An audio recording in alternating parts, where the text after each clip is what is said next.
Thank you for watching. Here's my point in making this video on capitalism, right? On whether I feel capitalism is in jeopardy. And the and I don't want to sound anti-capitalist because I'm not. My positions on the left absolutely do not have anything to do with, uh, you know, being an anti-capitalist person. I'm not. I strongly feel that we need um, corporations to exist. You can't just have some kind of authoritarian rule or dictatorial type of a system, where it's just one man rules and no one has the liberty to do anything that they want. So I strongly feel that the capitalism as it is may actually fail. And here's what my point is. I'm not wanting it to fail. I'm not hoping it fails, but I'm predicting that it could fail. The chances are very high. And here's my reasoning for it. The very first reason is, of course, excessive greed. Now, what does that translate into? Excessive greed is okay because you're running a corporation, you got to make a profit. I totally understand that. Anyone who has run a business in the past understand you can't run businesses without making profits. You can't hire people, things of that sort. But that said, excessive amount of greed where you are absolutely not wanting to give back not only to society, forget about society, but to your own people. The very top of the corporations are making a ton of money where their bottom, half is barely getting by. And it really depends on when you look at the individual corporations, and many corporations don't allow their people to grow beyond a certain point. And here's my point as far as why I feel that capitalism could end up suffocating itself. Okay, I think that's probably the best way to put it. It could end up suffocating itself simply from the excessive greed, nothing else. Because we need corporations to stay alive and keep this nation moving forward. Remember, it was the corporations that built this nation. Most of us that study history and look at these things, I, for one, looked at these things going all the way back to the inception of this nation. It was the corporations that financed a lot of the independence ventures, and this is how someone had to finance the war against the British.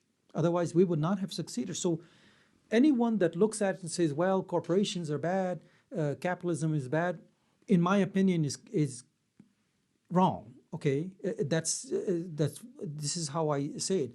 I don't want corporations to go away. What I would like, and most of us would like to see, is corporations giving back to society.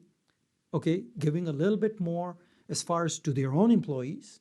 Okay, not cutting back just to show their shareholders a profit. Because see, every time General Motors need to file, and I'm not picking on General Motors, every time General Motors needs to say show more profit, what is the first thing that they do? They actually chop a whole lot of jobs in order to show that profit. So this is where corporations or capitalism starts to look pretty bad, and you could see what I'm pointing at, what my point is as far as the capitalism being in danger. Now, the practices of current corporations need to change, and they need to change according to time. I am not saying going out pay all your employees into the millions, but you're going to have to raise certain standards as far as the general public is concerned working for corporations. So it is absolutely necessary for those who are on the top, on the very top, managing a corporation, to look at their look at their own employees, all the way down, to the very last person, and say, are we paying a fair share to these individuals? Okay, majority of these individuals that are working for corporations, and I mean large corporations, survive basically. Yeah, they, some of them do okay, some of them not so well, but a lot of them have to, pay for their own health care. They have to pay for their own, necessities, and some of them come out okay, some of them don't come out okay. But the excessive amount of greed, okay, is what is probably, in my opinion, what would cause the downfall of capitalism. I don't want capitalism to fail. I would like the corporations to exist because the government, in my opinion, cannot employ everyone. Neither the corporations. We used to say that in reverse. The corporations cannot employ anyone, and therefore the government has to hire people. Every time, because when someone works for the federal or state government, they don't get their jobs chopped up. They're chopped when things are tough. Okay, most corporations, and I'm saying most, start laying off people the second they're reaching some downturns. So this is my initial point, that but then when you look at when the layoffs are one thing, and then what burns most people is that you see the very top still getting their golden parachutes, still getting all their $100 million bonuses. That's where it makes it unfair, because you're laying people off that are unable to make a living, but then you're paying yourself $100 million in bonuses. This is where it becomes wrong, and that's where the excessive greed comes in, and that's what and precisely my point, that is what will jeopardize the heartbeat of capitalism, and basically at some point flatline it, because the society will not be able to sustain that. Most people now are looking to join the federal government to have an employment that's more sustainable or more guaranteed, where they know they wouldn't get laid off. And corporations basically are starting to lose a lot of decent workers, because they're all transitioning to working for the government.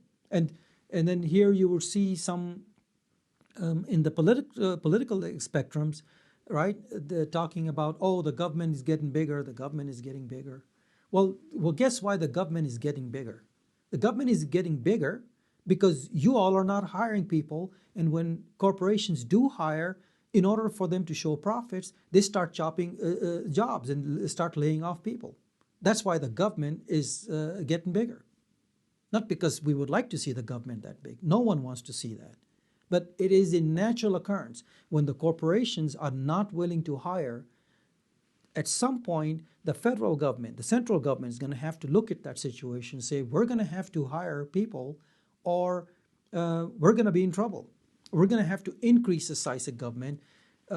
This is how some of these departments that you're looking at, various departments that came into existence the last, say, 10, 20 years, like if you take, the way we grew, the Department of Homeland Security came into existence after 9/11. We had to grow government in order to accommodate more and more people. There is no other way. If the corporations don't hire, then the government has to do something about it. Therefore, those who complain about the government getting bigger and bigger, well, you all need to point fingers at the corporations too and start telling them they need to hire more people. And that's where the problem is. Excessive greed could lead the capitalism in deep waters at some point. It could at some point basically flatline capitalism, because right now the way we look at it, it is getting harder and harder for people to get ahead, to make their ends meet, while the top 1% are doing just fine. And when you look at the top layer of any corporations, they're doing just fine. But when you look at their bottom half, not so good, not so good.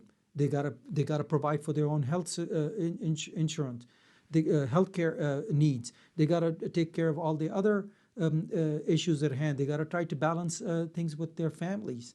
It is not a not easy thing anymore to function in the society anymore because there is such an imbalance with so much of the wealth just shifting to the very top. I have nothing against billionaires. I have nothing against capitalism. I may lean to the left, but I do have the sense to say that at no point I would like to see elimination of corporations and say nationalize everything. Absolutely not. But here's after this, I'll leave it at that. But when you look at education, you can't mix profits with education. You just can't. Healthcare, you can't mix health profits in healthcare. It's absolutely inhumane. These are both human rights. These are basic human rights, and I will say that from now till forever that these are basic human rights. Everyone has. Yes, I worry about my neighbor's healthcare, and why? Because that neighbor could be serving me at some restaurant, okay, or taking care of something that I need down in society. So yes, I do worry about that. And those who say that, well, I don't want to pay for my neighbor's health care. Yeah, but you would like him to go fight for some oil venture in the Middle East, correct? Because this is what happened. We went to the second Gulf War on the pretense that Saddam Hussein had nuclear weapons. He didn't have anything. But then what happened? Two corporations, two entities got pretty big, right? ExxonMobil and British Petroleum. These are the two owners of the Iraqi oil revenues. So, it's difficult to fool everyone. You can fool, some of the people, but most people, you can't. They can see it. They won't say anything, but they can see it. They can see it with their eyes. They can tell when they look at their bank balance. They sit at the dining table and discuss things with their family members. My point is that capitalism could be in jeopardy if the excessive greed does not come down a few notches. That's my whole point. I'll leave it at that, and thank you for watching. I'll see you in the next video.